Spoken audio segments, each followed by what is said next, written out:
মমতা ব্যানার্জি অভিযোগ করছে পেনশন নিই না, বইয়ের রয়্যালটির টাকাও দিচ্ছে না। হ্যাঁ, পেনশন নেই, পেনশন দিচ্ছি না, ও পেনশন পেনশন নেয় না, তো বইয়ের যে রয়্যালটি তার টাকা কি পাচ্ছেন না? বই রয়্যালটি পাচ্ছে না। না, রয়্যালটি পাওয়া যায় বই বিক্রি নিচ্ছে, তাহলে কি বই বিক্রি হচ্ছে না? কেউ করছে না এটা মতন।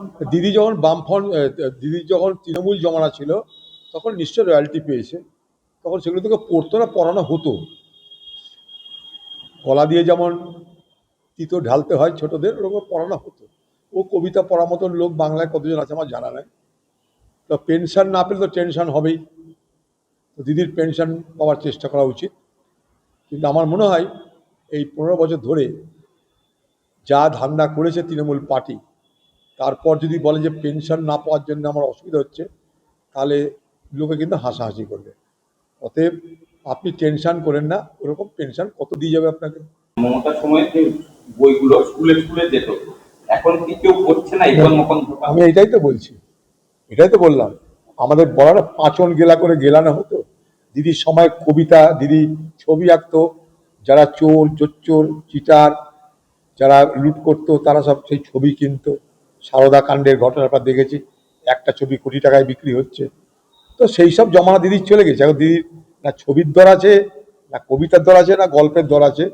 দিদির দর চলে গেছে, কারণ ক্ষমতা চলে, তাই দর চলে গেছে। এখন পাচন গেলানোর মতন করে তো দিদির কবিতা, দিদির সাহিত্য, প্রবন্ধ পড়ার মতো লোকের জায়গা নেই বাংলায়, তাই এটা হচ্ছে। হাইকোর্টে জোর ধাক্কা খেলেন অভিষেকের বিদেশ যাত্রার মামলা খারিজ করলেন বিচারপতি।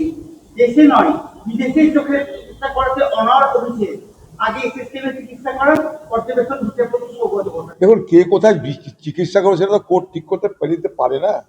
আমার এগুলো কতগুলো ফান্ডামেন্টাল প্রশ্ন। আমার স্বাধীনতা আছে, আমি কোথায় চিকিৎসা করাবো সেটা কোর্ট ঠিক করে দিতে পারে বলে আমার জানা নাই। আমি কোর্টকে সম্মান করে বলছি কথাটা।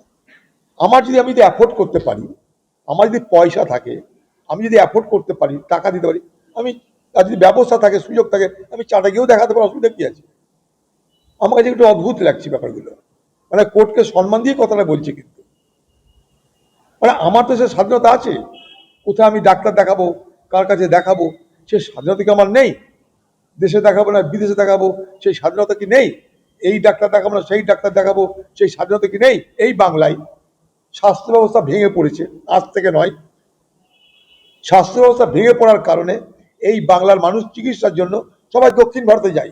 খোঁজ দেখুন আপনারা, জমি জায়গা সোনা দানা বিক্রি করে সব দক্ষিণ ভারতে যায়। জিজ্ঞেস করো, ব্যাঙ্গালোর যাবে, হায়দ্রাবাদ যাবে, ম্যাড্রাস যাবে, বোম্বে যাবে, কেন?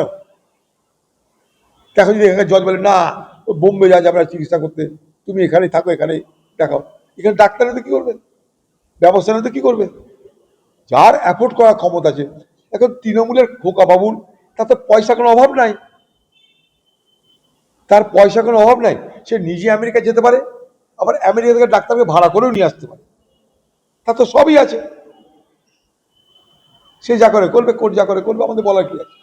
মন্ডল কাণ্ডের আপনার মন্ডলের শ্বশুরবাড়িতে এসটিএফ ওর শ্যালকের খোঁজে গিয়েছিল, কিন্তু ওই শ্যালকের নাম উঠে আসে, এবার ওই তাকে কিন্তু খুঁজে পায়নি, সে বাড়িতে তল্লাশি করছে। এত বড় বড় যারা কারবারের সঙ্গে জড়িত, এত বড় টাকা যারা লুটের সঙ্গে জড়িত, তারা তো আর কেউ বোকা নয়। আপাতত গা ঢাকা দিয়েছে, পরে ম্যানেজ ট্যানেজ করবে।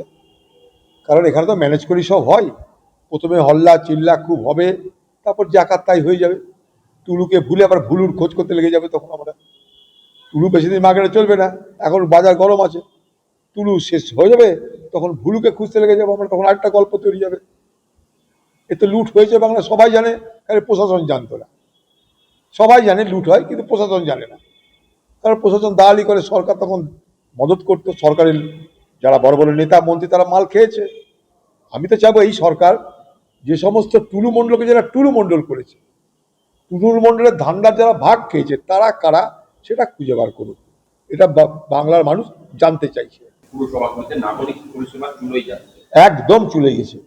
নাগরিক পরিষেবা বলে কিছু নেই, কারণ একটাই, পরিকাঠামো এক, প্রশাসন এক, সরকার শুধু পাল্টেছে।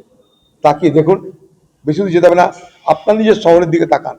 এই বহরমপুর শহর কথায় কথায় জলমগ্ন, জল নিষ্কাশনের ব্যবস্থা সম্পূর্ণ বন্ধ।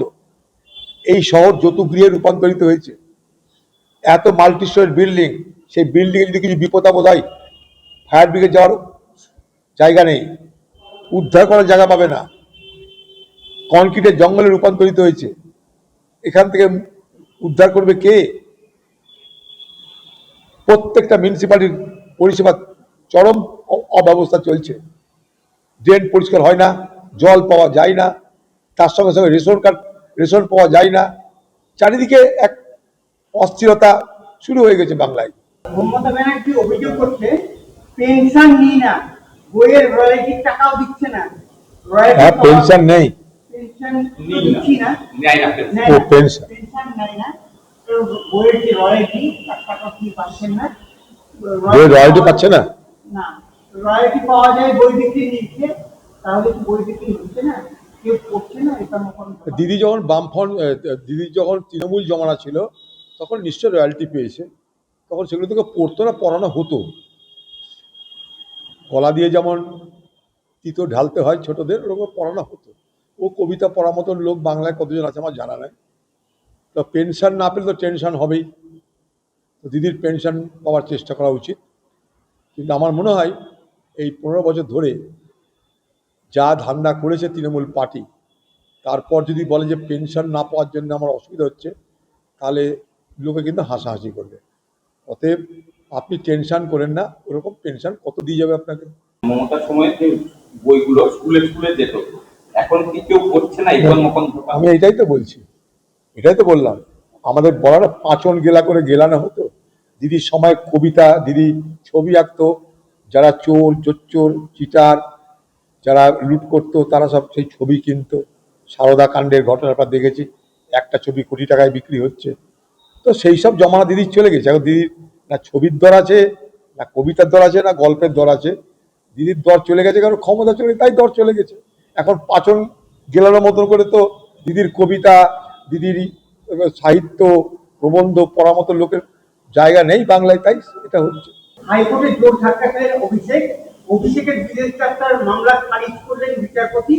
দেশে নয় বিদেশের চোখের চিকিৎসা করাতে অনার অভিষেক, আগে এসএসকেএম চিকিৎসা করার পর্যবেক্ষণ বিচারপতি সৌগত ঘোষণা। দেখুন, কে কোথায় চিকিৎসা করে সেটা তো কোর্ট ঠিক করতে দিতে পারে না। আমার এগুলো কতগুলো ফান্ডামেন্টাল প্রশ্ন। আমার স্বাধীনতা আছে, আমি কোথায় চিকিৎসা করাবো সেটা কোর্ট ঠিক করে দিতে পারে বলে আমার জানা নাই। আমি কোর্টকে সম্মান করে বলছি কথাটা। আমি যদি অ্যাফোর্ড করতে পারি, আমার যদি পয়সা থাকে, আমি যদি অ্যাফোর্ড করতে পারি, টাকা দিতে পারি, আমি, আর যদি ব্যবস্থা থাকে, সুযোগ থাকে, আমি চাটা গিয়েও দেখাতে পারি, অসুবিধা কি আছে? আমার কাছে একটু অদ্ভুত লাগছে ব্যাপারগুলো। মানে কোর্টকে সম্মান দিয়ে কথাটা বলছি, কিন্তু মানে আমার তো সে স্বাধীনতা আছে।